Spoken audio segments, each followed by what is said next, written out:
So straight off of the bat, we had Devstream 104. Damage 2.5 has been delayed, and they'll be making more quote-unquote radical changes to each damage type. Now, since Damage 2.5 will be delayed, Scott stated that Cora will be receiving some changes before she arrives, and they'll keep us updated on any future changes that they'll make in regards to her. Now, they also showed off Mace's deluxe skin and mentioned that her 4th ability pistols may become some old-fashioned pistols when active. Either that, or it'll become a secondary pistol skin. Now, on the topic of deluxe skins, once again, the Zephyr Deluxe will eventually arrive once the designer finishes it off, as it is a passion project for him.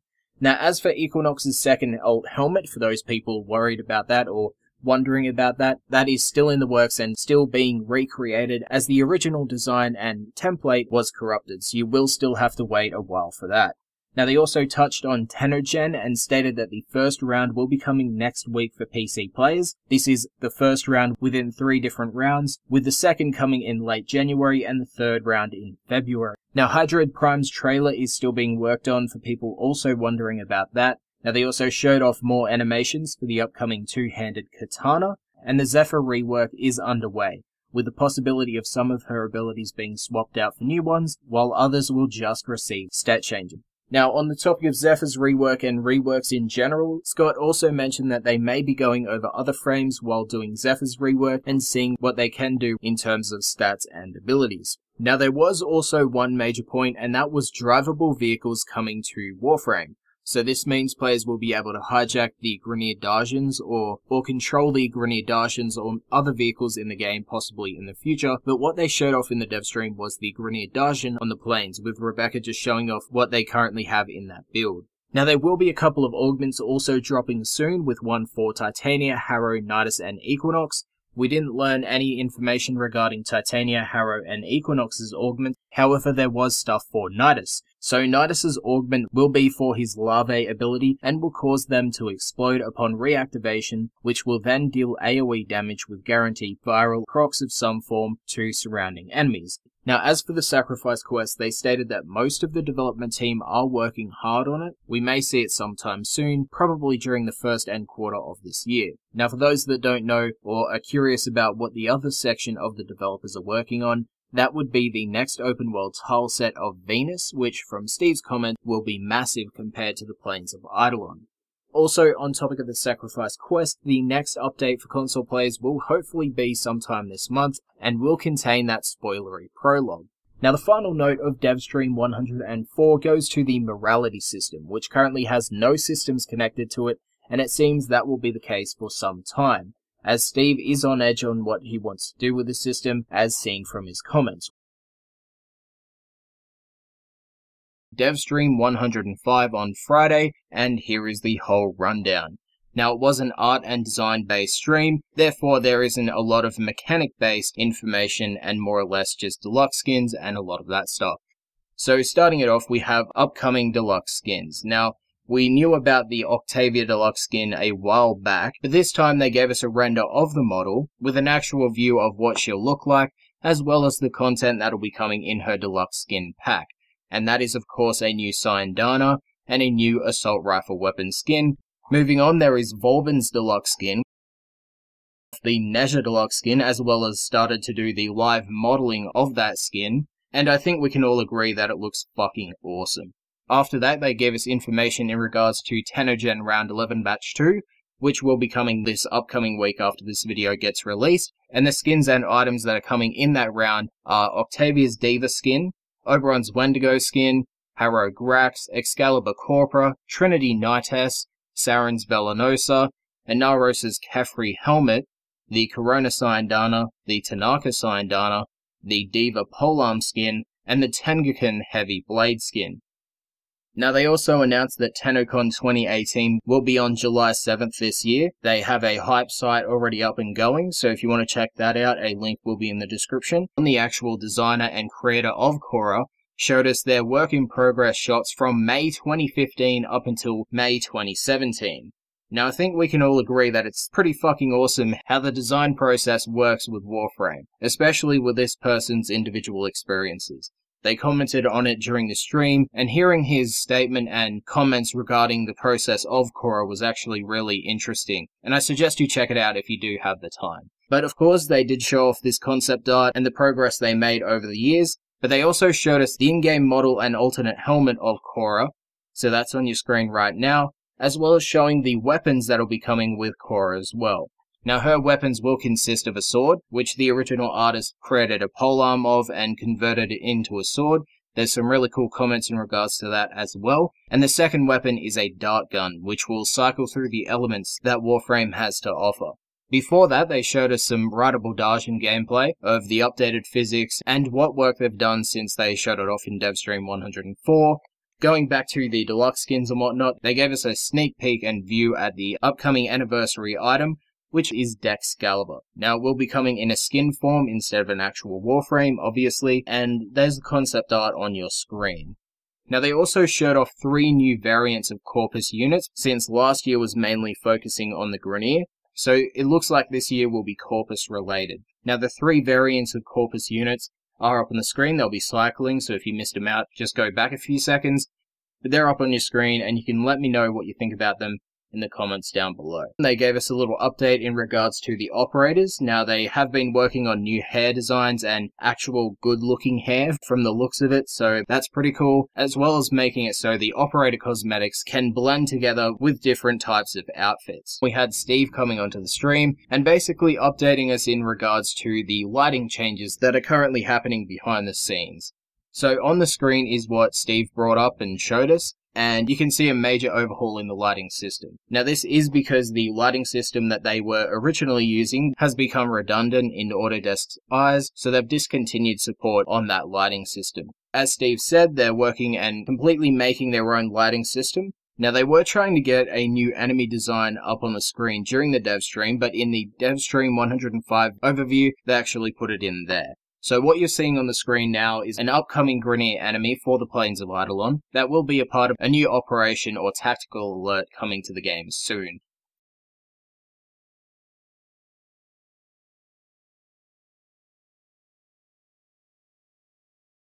Now, in this dev stream, they did address the issue regarding the Prime Vault accessories and it having its own individual pack. So what they did was ask the community how they would like DE to distribute the Prime Vault accessories pack.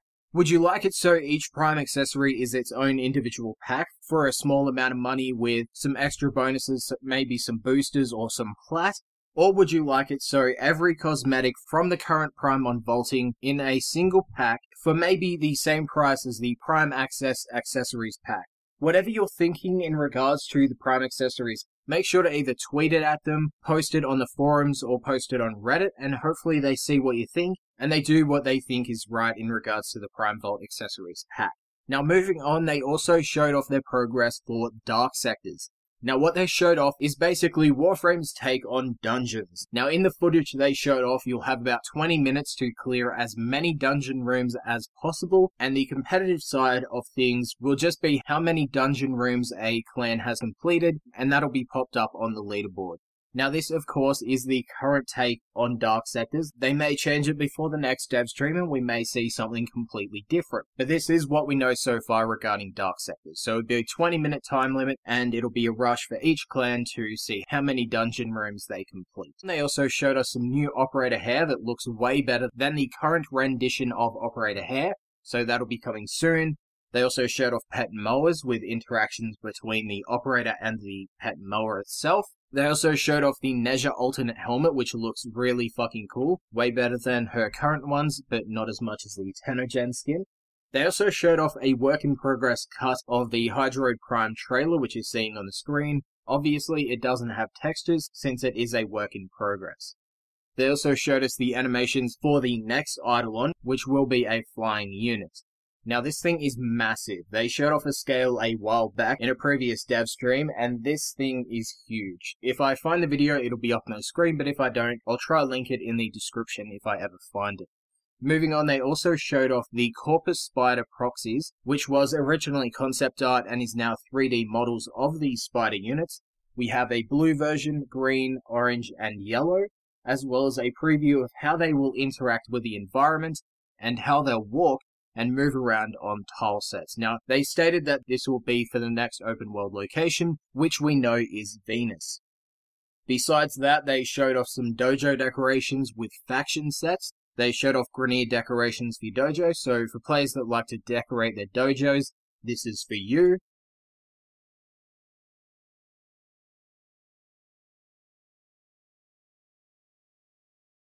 Devstream 107. Now this Devstream contained a lot of information of upcoming items, such as the new capturer tools that we talked about previously, where you'll be able to create your own cinematic adventure by placing your own text into the capturer scene, placing individual cameras that you can then pan around and increase the speed, add color correction at specific points, change the time of day if you're in the Plains of Eidolon capturer scene, and other such means. Now, if you want to know the full information about this, I suggest you watch the segment of the Advanced Capturer Tools on the Devstream itself.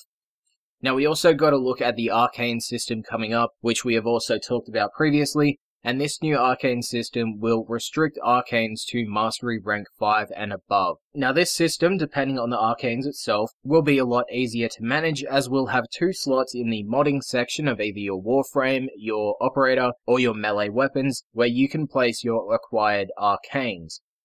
Now besides Arcanes, we got an in-game look at Octavia's deluxe skin, which they previously showed off the concept art for, and new Zors coming to the game with this really cool looking scythe. Now besides that, they showed the animations and in-game models of the Corpus spiders, which we've seen in previous concept art, and how they'll further interact. They also showed off some work in progress on the giant dual-handed katana. They talked about Korra still being delayed. The Kingpin system they talked about ages ago is still being worked on, however the original intention of the system has changed, and Rebecca said that we probably won't be seeing this room used with that new system. They're working on ways to add more features to acquiring Kuva, so hopefully we get an endless mode for that soon. They talked about bringing back the wall run animations where instead of hopping you're actually running across the wall. TennoCon has been set in place for July 7th, 2018, and tickets are available now. So if you are planning on going to TennoCon, purchase your tickets now and do what you want. They talked about the Prime Vault accessories packs, and have heard the feedback and whatnot. However, for those wondering if this will be applying to the current Prime Vault rotation, that will not be the case, and you'll have to wait till the next Prime Vault opens to get the accessories by themselves. It won't apply to the current rotation of the Prime Vault. So the conclusion that they came to was having one pack full of all of the cosmetics with maybe some platinum inside.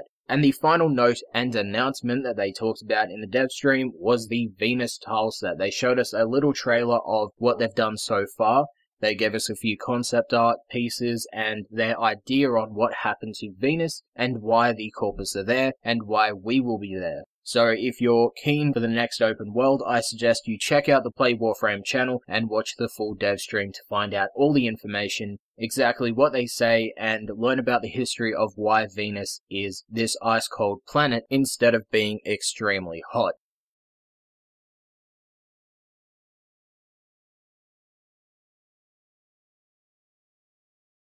Devstream 108 last Friday. Now there wasn't a lot to show off compared to previous Devstreams, but there was still information to cover. So they showed off their own concept for the Endless Kuva mission. So what will be happening will be survival missions that play on the Kuva Fortress, and basically you'll kill certain enemies that will pop up around the map, and you can then use whatever they drop. You can use this capsule to convert the life support tower into a Kuva Fortress tower. Now once this happens, you'll have to defend this tower, and once you defend it for the period of time that it shows, you'll receive some Kuva. Now, in my opinion, this is a pretty good idea, but of course they do have to increase the solo player spawns because they have been completely fucked for a while due to how tile sets work or whatever the issue is. You just have to stay in specific rooms for enemies to spawn that you can actually kill to sustain your time in a survival mission. But that is my takeaway from it. Now, the 50 Kuva that's showing on the screen, that is only a placeholder and will change before release. Now, besides the Kuva Fortress, they showed off Zephyr Prime, the Tiburon Prime, and the Chronon Prime in-game. You can see what they look like on your screen. Of course, they do use lens flares and a shit ton of glare in their streams, so it's kind of hard to make out depending on the quality of the video. Now, on top of Zephyr Prime's look, she's also running with the TennoCon 2018 armor set, which you can still pick up once the tickets go live on April 1st, so if you want to get this armor set, make sure you do that before TennoCon arrives. They also showed off some more Corpus Spider interactions in-game. They showed off the big yellow spider, which will turn invisible, and you'll have to deal a large amount of damage to this spider in order for it to actually become visible again. They also showed off the little spiders and how they'll interact, and basically they'll be like rattles that just roll up to you and damage you.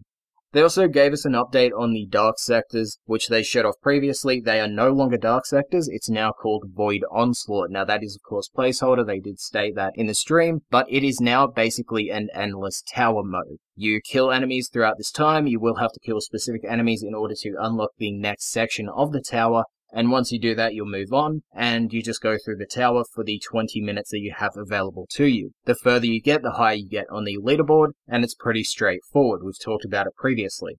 Now, they didn't discuss what rewards will be coming with this new game mode, but there will be rewards, and hopefully they're good ones, because, as others have said, if they're not good or if they aren't interesting, no one will actually play the game mode, besides the few people that enjoy it.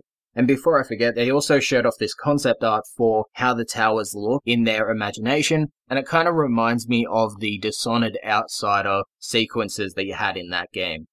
They talked a bit about Cora, just stating that once again she's still being worked on, and there's nothing more to note in that regard. Same thing goes for the Sacrifice quest and everything else. They're still working on it, and we'll see it when we see it. Now, they also showed off a new upcoming Uranus defense tile set, and it looks like what you're seeing on the screen. Pretty large and pretty open.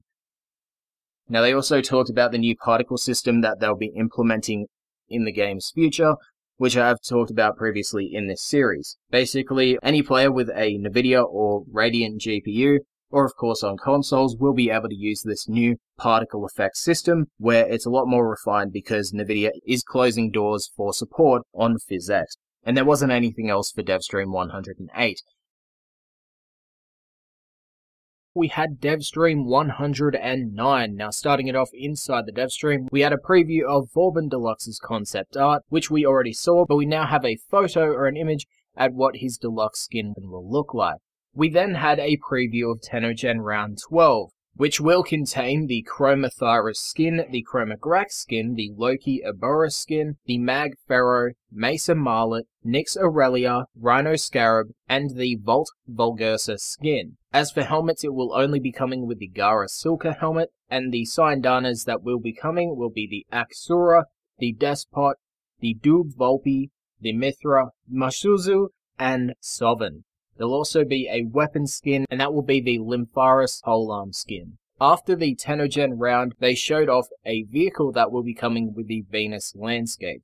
They then showed off Cora. Now, she'll no longer be tied to the damage system, and according to the stream, will now have the option to switch between damage, offensive, and healing, and will also arrive with a reworked 4th ability, where instead of the Exalted Whip that they showed off in a previous dev stream, it will now be a AoE crowd control ability that upon casting will emit chains in a dome area, and any enemy that is caught within the dome or walks inside the dome after it's been casted will instantly be stunned and locked into position. Now, we will be getting Cora and her weapons sometime this week, as they did post a little workshop and hype site up for those that are curious. And her weapons will be the dart gun and the dual swords. Once again, that will be arriving either this week or next week, depending on if they can get it out. Now, arriving alongside Cora will be Sanctuary Onslaught, which is now the current name of the Onslaught game mode, which was previously Void Onslaught. Now, it has nothing to do with Dark Sectors anymore, and is now its own game mode. It will now be a simulated arcade experience, which according to Scott is not for hard endurance runs, but is more or less for players that want to get their focus farming done quickly, as there will be a bit of time before each 45-second round where you'll be able to gain a lot of focus. Now, this new game mode will also be the host of where you can get Cora's parts, as well as a new mod category coming to the game named Peculiar Mods, which will augment the experience in some form, with the example shown showcasing flowers sprouting from the corpse or body of an enemy once landing a critical hit. However, there will only be one that will launch with the update coming this week, so they can get a grasp on what type of augments they actually want to do and how they do it. Now, going back to Korra and the previous Damage 2.5 system, it was also stated that 2.5 has been completely thrown out the window, and there's nothing in development at the moment in regards to damage changes. However, Scott and the team did state that if they were to rework damage in the future, it will be a complete overhaul with a hammer instead of some minor tweaks with a scalpel, like the previous proposed 2.5 changes. Now, for those of you who have been asking for a bounty board on the plains of Eidolon, so you don't have to constantly wait for the loading doors of death to open and close to restart a bounty, well, Steve commented during the Devstream that they are working on points of control for the Venus landscape, where upon capturing said points, you can start new bounties, and hopefully that will be coming to the plains of Eidolon as well, but they did not state that. Now, we also received a gaze at a few concept models for the upcoming Moa companions. It is on your screen right now. You can think what you want there. Now, the scythes will also be joining the heavy blade category. However, this was only dabbled on, and based off of the feedback may not actually be the case, but it is looking that way.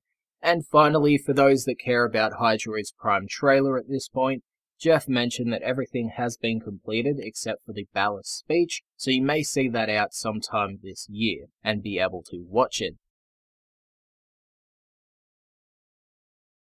Devstream 110, where they previewed the Equinox alternate helmet, finally the model for it. If you did not know, it was previously corrupted, and this is what we have now. They also gave us a teaser image for the upcoming Sacrifice quest. There is apparently a few secrets on the image, but if you want to know exactly what they are, you can go look for that yourself, because I do believe the community has already decrypted the text that is on there. They also gave us a preview and walk around of the Venus player hub, and to transition between the hub and the open area, there will be a freight elevator that players will go up and down. And alongside the walk around of the player hub, they gave us a sneak preview of upcoming Venus NPCs and how they'll interact with the environment walking through the coolant of Venus. They also previewed an upcoming Null Scrambus unit rework, just to go in line with something like the previous Commander rework, where upon charging their abilities, they'll have a unique identifier, and once the ability has been casted, in this case, it'll be a yellow orb to highlight their nullifying field. Now, as for scaling rewards in Warframe, they did touch on it in the Devstream, which I appreciate. They didn't just do their usual sarcasm and move on. And what they said was, they know that it's a topic of discussion within the community. They have a few plans, such as adding more rotations with better rewards inside of the later rotations. But during this discussion, they also stated that they're not a fan of endless missions for people staying in it for an hour not to get the reward that they want, which I don't really understand because they keep introducing endless missions into the fucking game, but they apparently don't want people staying in these endless missions for God knows how long. I just can't comprehend that. And secondly, Steve also stated in this conversation that he isn't personally a fan of the current mentality of pushing through the first rotation and leaving, so going through the AABC rotation just to start the same level up and rinse and repeat the process. But once again, I keep asking myself, why the fuck do you keep introducing these game modes, and why don't you do anything about them? Either way, we'll have to wait and see what they do and how they execute this scaling reward request. Anyway, moving on, we'll also be receiving a new ceramic dagger model and PBRs for the Kraken, Graham, and the Cronin. They also showed off more of the UI 3.0, specifically with the inventory screen and how their new controller support will work, and how easy the transition is. Once again, for those that still care about the Hydroid Prime and Zephyr Prime trailers, they will be coming eventually, but they have been put on hold until Steve finishes his work on the Sacrifice. And for those interested in frame fighters, it might be playable at TennoCon, but there is no estimated time of arrival besides that. Operator hair and other character art has been placed on hold until Sacrifice gets completed. There will be a Nidus Deluxe skin coming soon. You'll be able to shoot the drivers of the Darjans on the plains of Eidolon and steal their rides after you kill them, which is pretty cool for those that actually use that stuff. We had Devstream 111, and as promised in the last Devstream, we now have a preview of the Nidus Deluxe skin. That's what you're seeing on screen, and it'll have 4 different versions throughout his transformative stage. Now, the only skins in development at the moment are Vauban Deluxe and the Nidus Deluxe skin. The Nesher Deluxe has been placed on hold, for those wondering about that. Now, also in the dev stream, we saw more of the UI 3.0 changes and the login screen, and how the themes will work around that. Now, it will be coming with the Sacrifice quest, so we'll have to wait when that drops. However, the new controller support that they've been showing off as well will be coming in this week's mainline update, alongside the Saren rework and a few more things that I'll cover in the Devstream segment of this video. Now, they also gave us a showcase of the dojo lighting system and how that operates in-game and in the dojo instead of a base picture, so that looks pretty cool. They also gave us a preview of the new dojo obstacle course system and a little course that Rebecca whipped up and all the things you can do with it. Now, there will be a bunch of new items that you can use to make a dojo obstacle course, such as adding little enemies in that you have to kill before progressing to finish the course. After that, they talked about Operator Tennogen possibly coming to the game, but it does take up a lot more developer time to introduce Operator Tennogen items into the game, since there are separate parts of Operator clothing, such as the helmet, the chest, the arms, and the legs, and you have to check each different combination to see if it works well and combines fluently. Now, the Sentient Arm Cannon still has plans for development, but it currently isn't being worked on at the moment. They also showcased a full preview of the particle system, which we've been showing on this series for the past couple of weeks now. It's just a simple room showing off all the particles at once. Now, we did receive some new information on how you can change the quality of the particles. You can either have them off, low, medium, high, and ludicrous. I've covered it multiple times, but this will be coming to consoles, so for those of you who are going to ask the question, it will be coming to consoles. Now, the melee rework, we also got a whole lot of information in regards to that. Basically, channeling has been combined with blocking in terms of the 100% block chance that comes when channeling with a melee weapon. The false swing on charge attacks will be removed.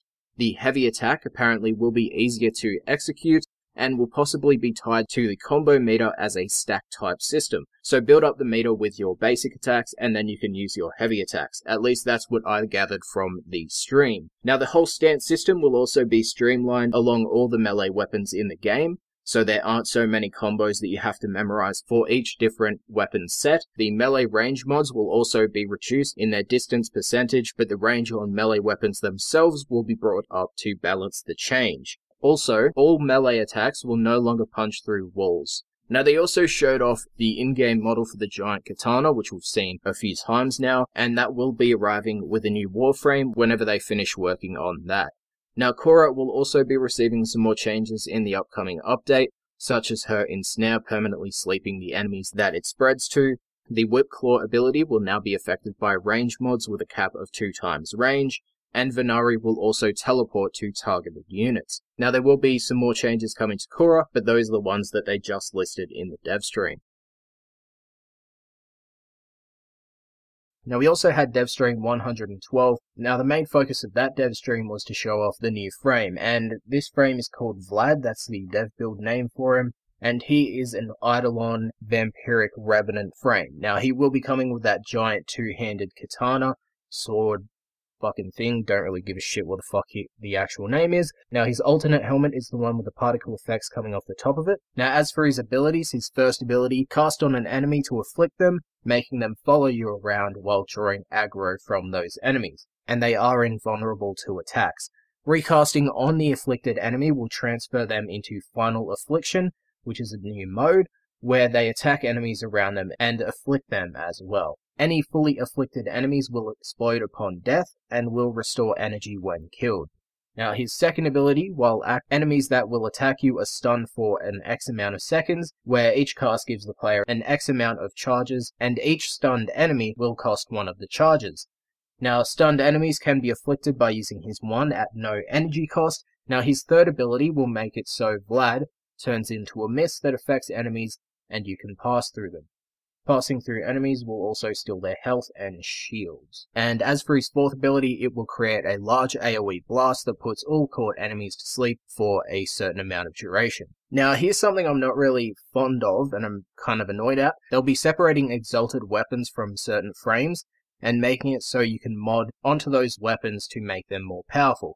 However, you will have to former them to equip the mods that you have, which I find is fucking stupid, because gotta reduce the grind, but we're also gonna separate two systems to make them more powerful, but you're gonna have to former them anyway, and that's more grind because you're gonna have to fucking former them just to make them as powerful or even more powerful than they were before, which I just find is stupid. Just give us fucking 120 slots and just allow us to enable whatever mod we want in there.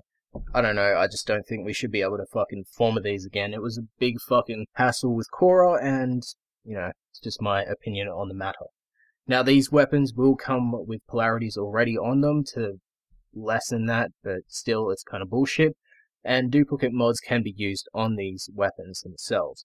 Orokin Catalyst will come pre-installed, and they won't give you mastery.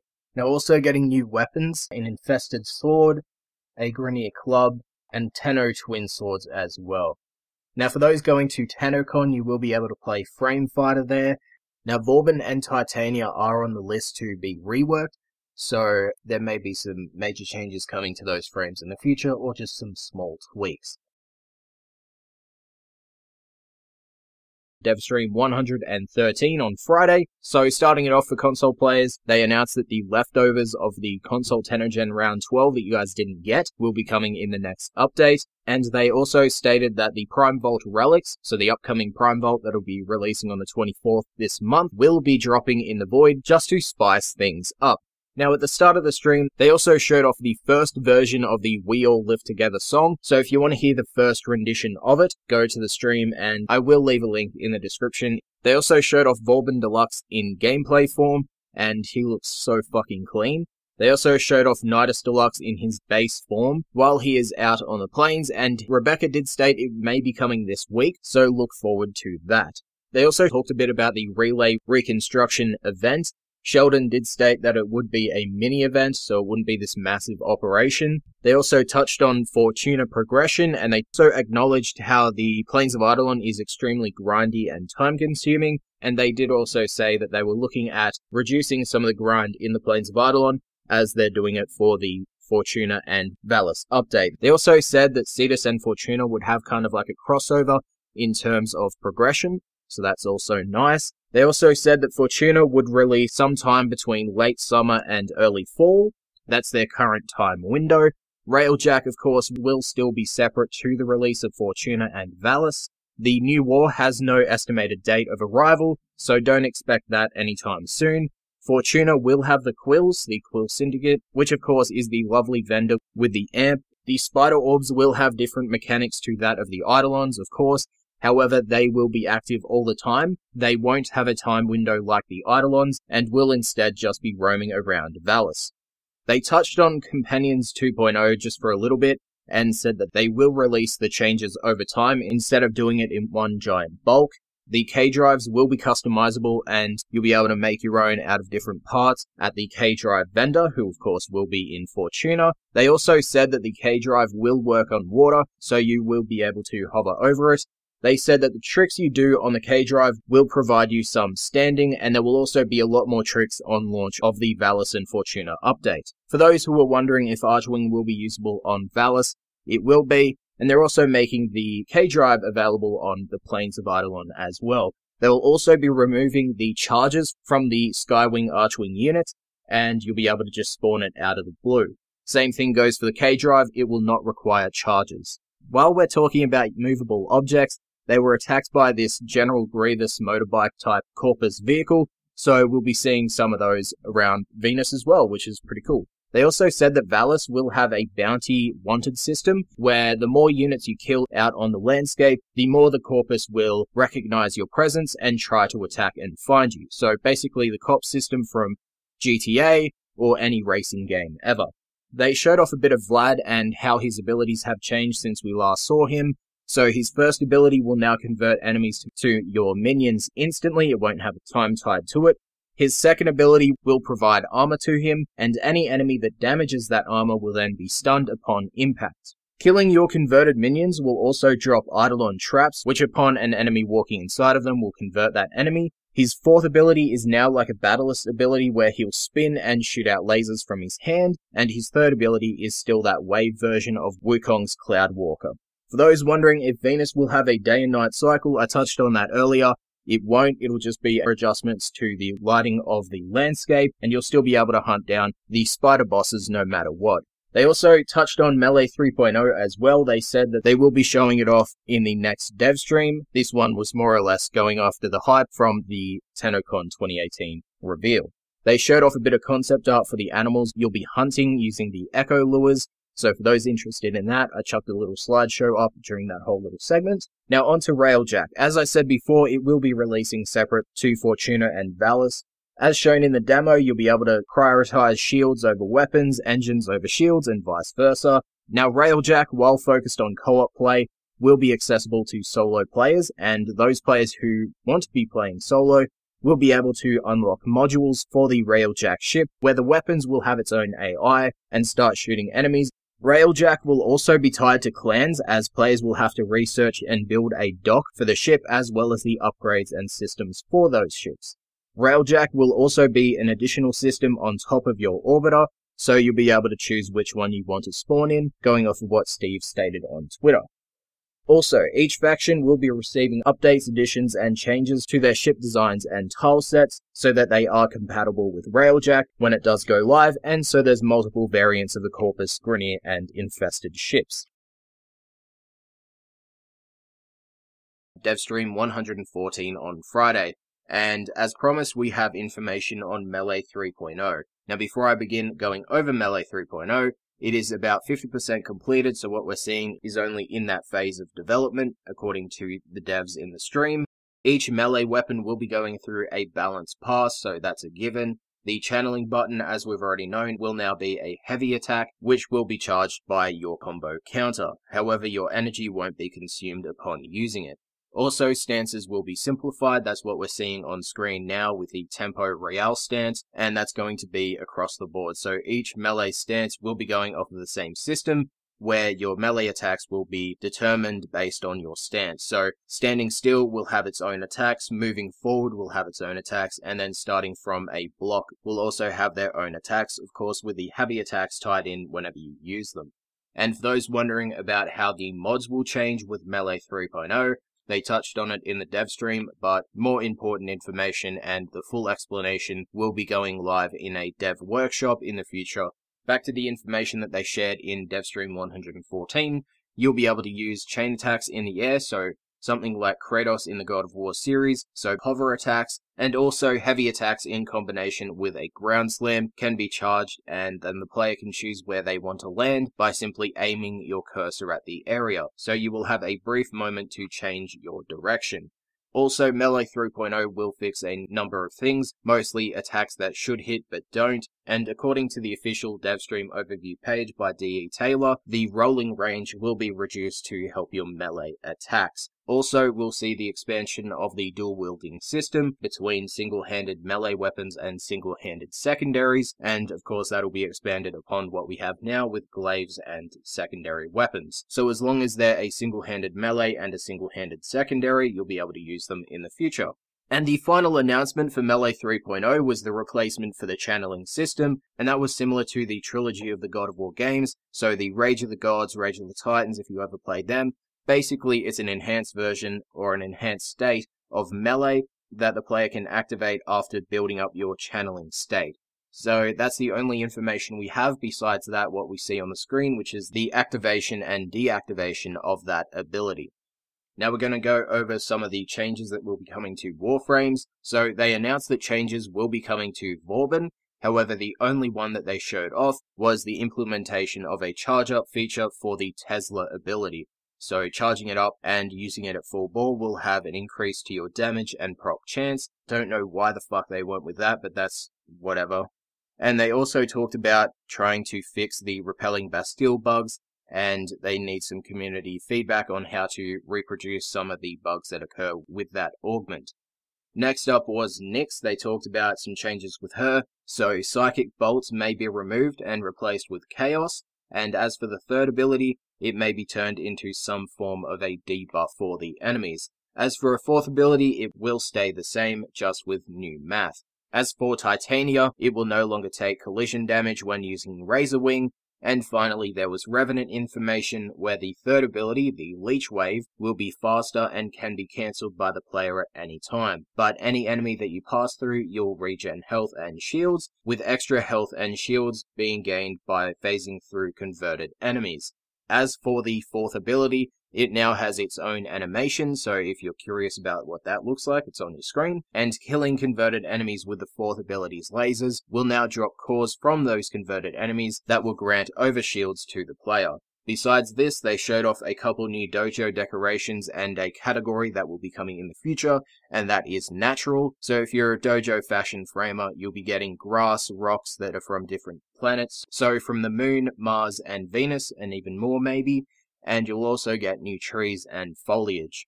They're also working on a dojo highlighting system, so a showcase, where clans will be able to enter into a contest that is either weekly, monthly, or fortnightly, and the winners of each clan tier will be featured on the showcase, where other players of the game can go into their dojo, or the duplicate of the dojo, and see what it's all about. They also showed off 2 tile sets for the Corpus Gas City remaster while touching on why it is like it is. So the new tiles will have kind of backstory and will also tie into the Warframe story. The new tiles will also focus on maneuverability and mobility, so the parkour system of Warframe, that's why you don't see any flaw on this major tile set. You're going to have to rely on your skills, and because of that, they're making the press X to stand on the zipline static movement function available to other similar items and static objects like it. And that is why you can see on your screen that Rebecca is standing and moving along perfectly on this antenna. They also showed off another one, which was basically a complete vertical tile. So you'll have to go upstairs, or you're going to have to bullet jump or parkour your way up this tile, but you can also go downwards as well. It does seem to be rather big. They also said that the wall run animation will see its return in the future, but it's still in the list to be worked on.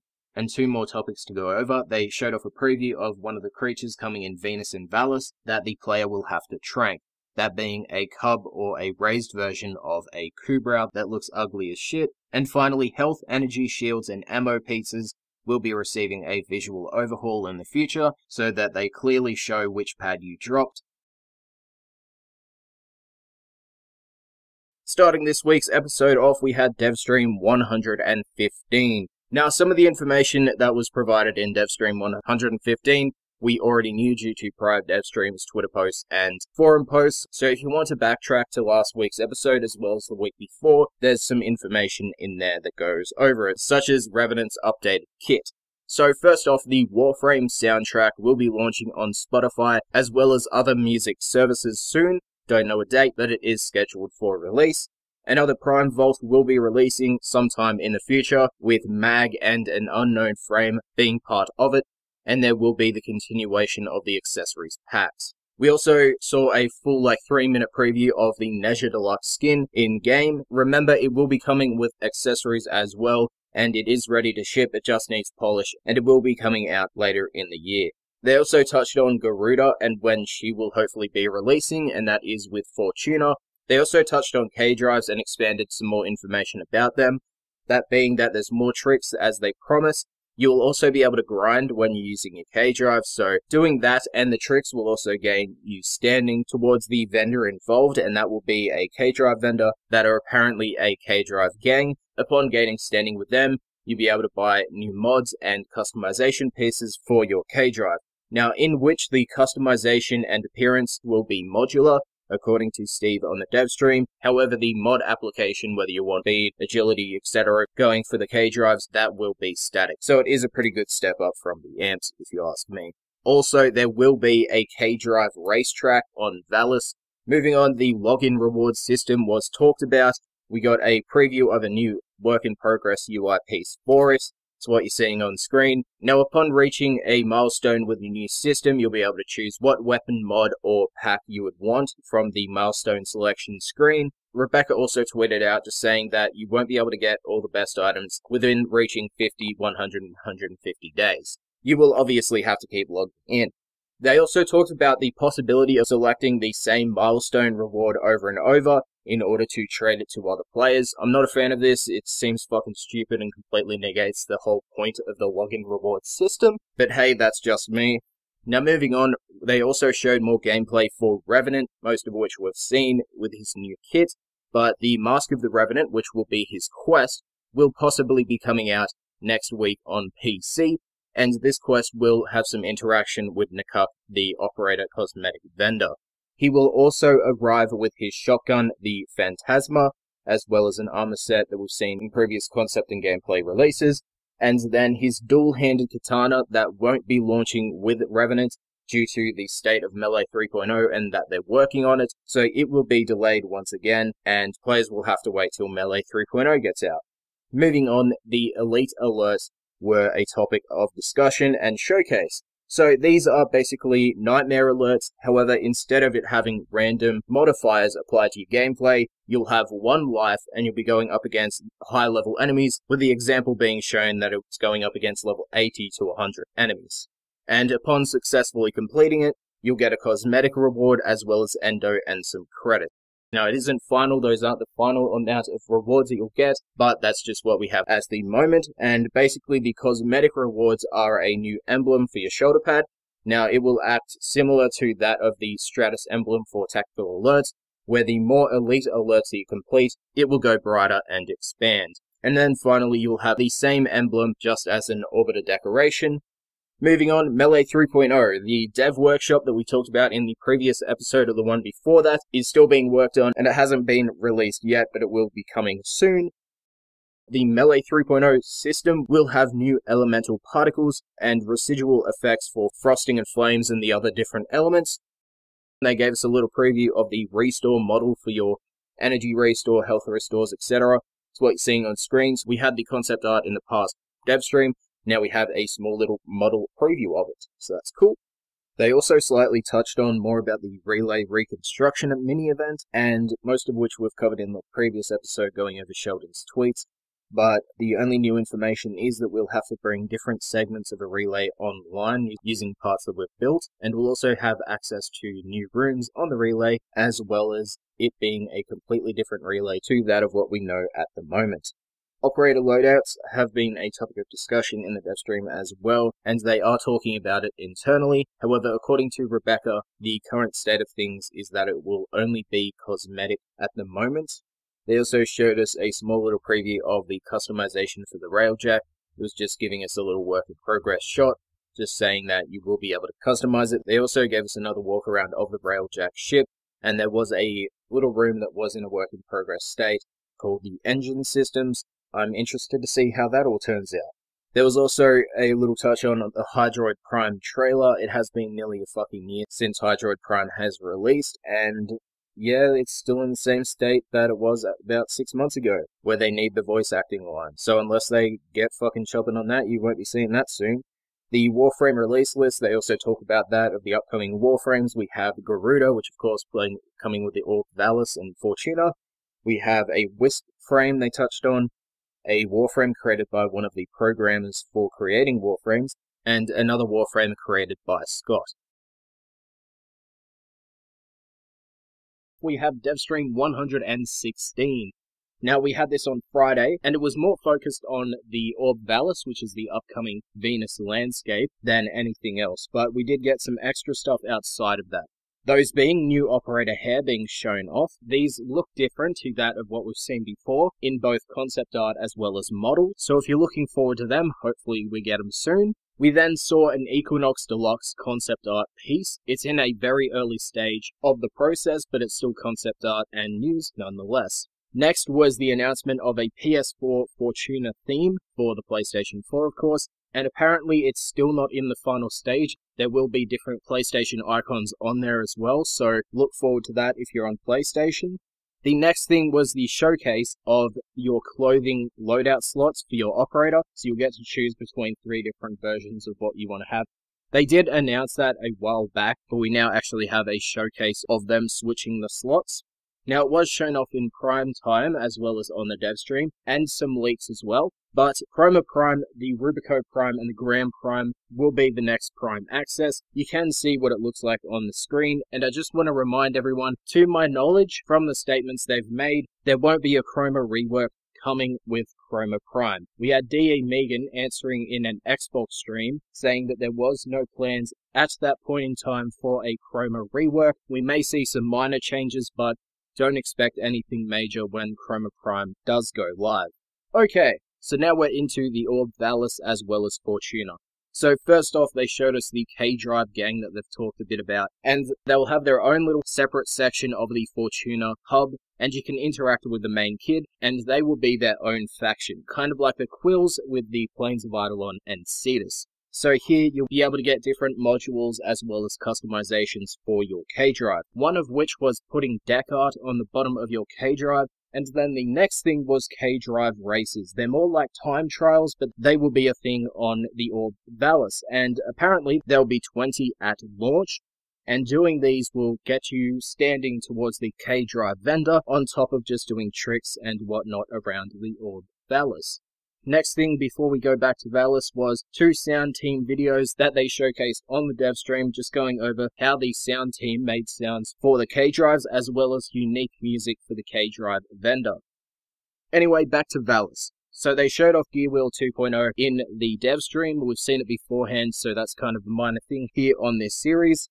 They also gave us a fucking 40-minute preview of hunting down a single animal. It's obviously a work in progress, there will be changes before the actual release, but yeah, there's a whole 40-minute segment of the Devstream, the final 40 minutes of it, where they're just traversing around the Orb Valis looking for this one animal to conserve. So if you want to see the different areas of the Orb Valis, head over to the Devstream and watch that whole segment. The next thing was the Corpus Gas City Remaster. They gave us a whole preview of that, and it's what you're seeing on screen. It's a major overhaul of the current Gas City tile set, and it looks so fucking good. So look forward to that in the near future. They did talk about it possibly releasing within the next mainstream update. And finally, there was one little note about Melee 3.0, and that was the state of holster speeds and holster changes. So at the moment with Quick Melee, you'll go into an actual state of attacking without having the HUD available to you. What they showed off in the Devstream was, upon using the Quick Melee button, so just pressing E when you have a pistol out, it will put you into melee mode as quick as possible, and you'll have the HUD and everything. And then you can apparently shoot, and it will take you back to your pistol or your weapon. We had Devstream 117, and there is quite a bit of information going on. So first off, the next console update will hopefully be sent in for certification next week, and the next PC update will be a mainline update, which means there'll be a lot of quality of life improvements, as well as changes that they've talked about for a while now. This won't include Melee 3.0 and any of the other major topics that they've talked about, only rather minor changes. Now, Fortuna will eventually be after that, and for those that still don't know at this point, I'm only relaying this because the developers did it themselves in the Devstream, and that is that Railjack won't be launching with Fortuna or the Orb Valis. Instead, it will be a 2019 project that the developers will be working on further into 2019. But they did show us a little bit of concept art, which has been on your screen for a bit now, and basically it's combat above Earth. They also showed us a lot of concept art to the Railjack ship, as well as Corpus ships going from capital to fighter classes, and basically concept art for all the changes and additions that will be coming with Railjack. Obviously, it's in a concept art state at the moment. Now, they also stated in the Devstream that the size of the Railjack that we saw at TennoCon was only 1/4 of the full size of the ship, so it's definitely going to be bigger than the Orbiter that we have at the moment. Now, you'll also be able to choose different engine designs as well as different sections for your Railjack that will affect the Railjack itself, so that, once again, will be coming in 2019. We'll learn more about it once Fortuna and the Orb Valis are out of the way. Now, when it comes to the Orb Valis, they did show a full map of what we will have once it gets launched. And basically, it's pretty big with Fortuna right in the dead center of the map. So that's where you're going to come up and experience the Orb Valis. Next up was the showcase of Archwing primary weapons on land and using it in normal missions or whatnot. Basically, it's a really work in progress state. But what they said was it may have possible inventory limitations, such as Archwing primary weapons being the only weapons you can have during the mission, so you can't have your secondary or primary weapons when you're using an Archwing primary weapon. Now, they will also have their own unique animations. They won't be tied to the base Warframe idle animations that we have, So you won't be able to float while using the Archwing weapon, as an example that Rebecca gave in the Devstream. Now, melee Archwing weapons for this system may eventually come, but they're focusing on just doing the primary weapon at this point due to Melee 3.0's development and the changes that are coming with that. Now, Archwing was also mentioned last week or in previous episodes, and basically it will be receiving another rework with the release of Railjack. Next up was another showcase of updated Corpus Gas City tile sets, and if you want to see all of that stuff, there was about a 10-minute preview of different tiles in the tile set. Once again, you can go to the link in the description and it will take you right to that timestamp section. Next up was the changes to the login reward system. Now, this will be something coming in the mainline update for PC. So what will be happening is each time you log in, you'll be greeted by one of the characters in the game, and the basic rewards that we get for each day logged in that isn't a milestone will scale eventually based off of our days logged in.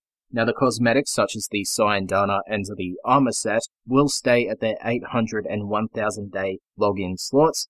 However, for the weapons, players will be able to choose from the many locked behind the system each time they reach the weapon milestone section.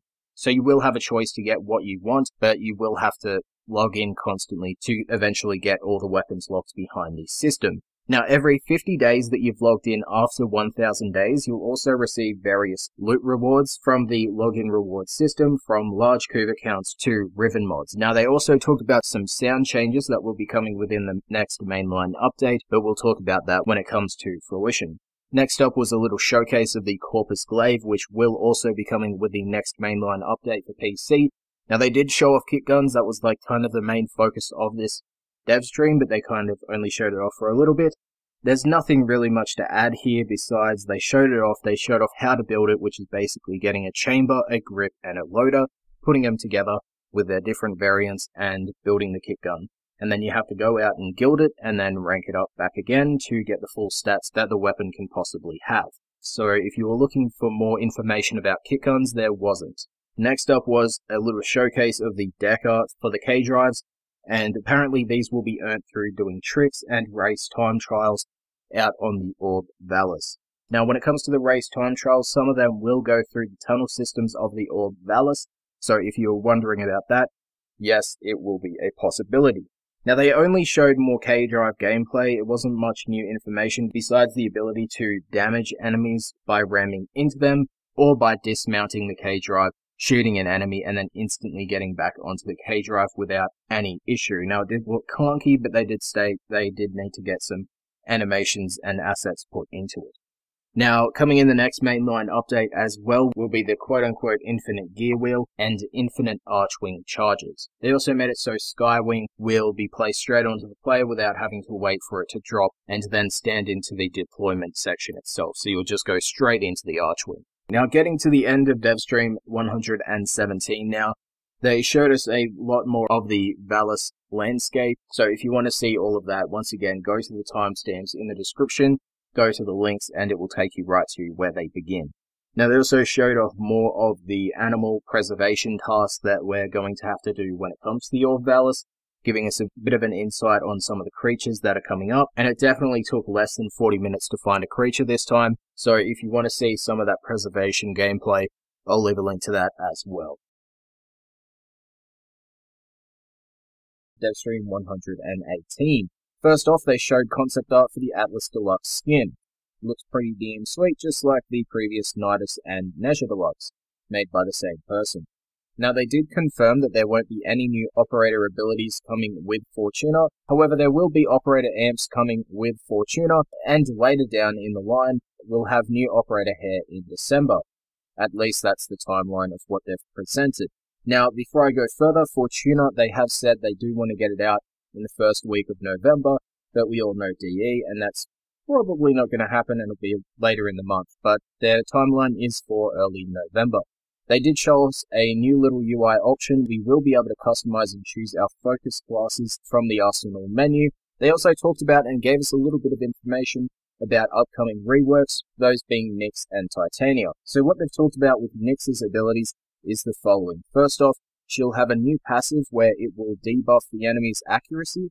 Mind Control will also have a charge mechanic much like Frost Snow Globe, where you place down the ability. In this case, you mind control a target. You'll have around 4 seconds to build as much damage onto the target that will convert into that target's damage output. As for Psychic Bolts, that will be changed to a debuff duration based ability. As for Chaos, that will stay the same, however there will be some math changes and damage type changes which we've known about previously. As for Titania, they'll be adding Vacuum to the Razor Wing mode. Tribute will also have an instant buff instead of it needing to be stacked, and Lantern, they've increased the target count to 4, and you can also straight up kill them by holding down the button. They also want to add Solo Extraction to game modes that don't have it. However, the way Rebecca replied to this question seems like it won't be happening anytime soon.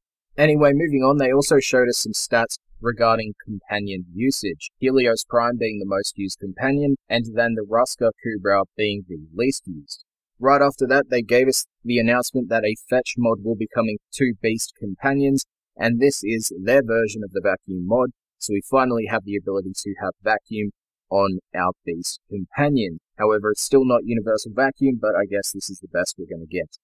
Also relevant to companions is that they showed off Moa Companion Creation. Now they did show off 2 precepts. The first is Lift. It will lift enemies up after a projectile has been sent out towards them, and any enemy within that projectile's 1 meter radius will be lifted up and then slammed down for 20 impact damage. Now these mods are unranked, and of course they are in a work in progress state, so these can be changed at a later date.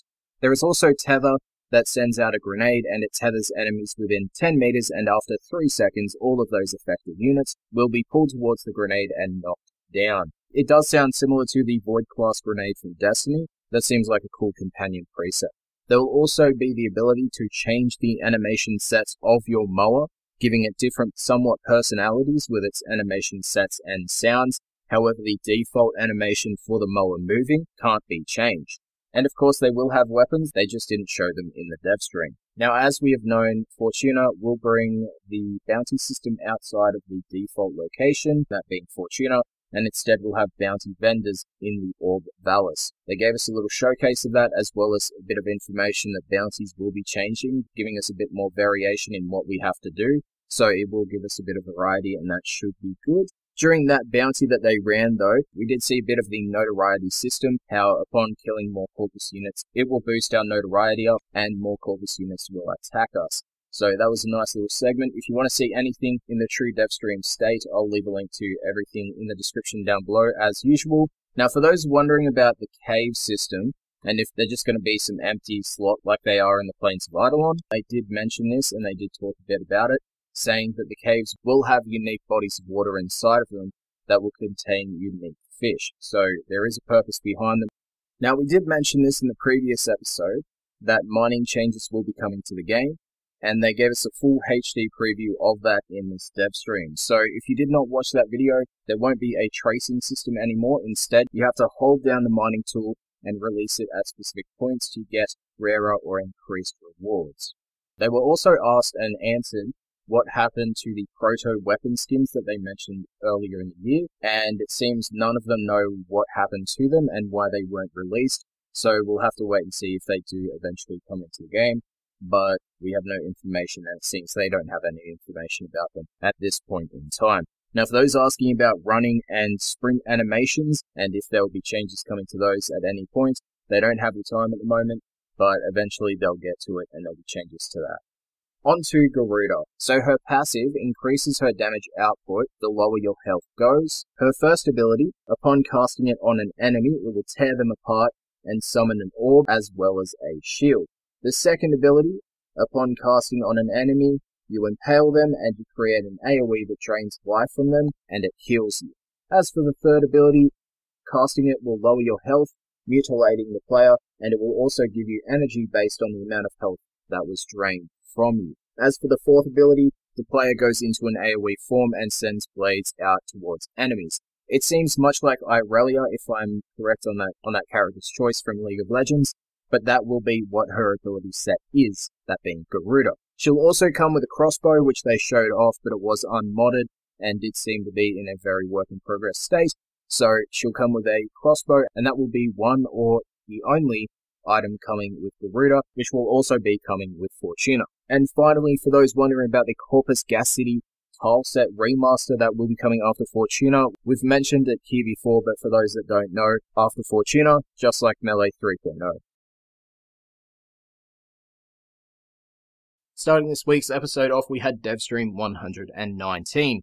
First things first, the console certification of Fortuna has no news about it, and there has been no set date as of recording this video. They also stated that the Orb Mother update will not be coming out the same date on PC and console due to the certification process and the fact that PC always has to beta test what console players get. The Nintendo Switch will also have its live stream on Wednesday each week. So for those who tune in for the official Warframe streams, there's your day. We saw new operator hair with 6 different styles, and they'll be going back in the future of the game, giving us an update to the current hairstyles that we have at the moment. They showed the Limbo Deluxe model, and they also mentioned that there is a possibility we'll receive a tarot card weapon skin for throwing weapons, but that is just a possibility. We also saw the new Warframe, however we did not get a look at his abilities. That will come later, and that was previewed through 12 different fan-created artworks, and then we also saw a preview of the Warframe in Captura, and that was only the visual aspects of it. The possible release date for this Warframe is before Christmas. They also previewed new companion mods that are being worked on at the moment. They're separate to the current Link system, in that they just give your Sentinel straight up base health, armor or shields, much like our normal redirection, vitality, etc., but just for our Sentinels. Now, you won't be able to stack these mods with the Link mods, as you will have to choose based on your Warframe choice. They also gave us a preview of new set mods coming for the Helmet Charger, and that will be in part 2 of Fortuna. For more information on the Helmet mod set, they are up on your screen, so you can have a full read of them if you do want to know specifically what's upcoming for that mod set. They also said that Garuda lore will be coming in the future, but there is no timeline or dates. We'll receive a new Tenogen round in this upcoming week.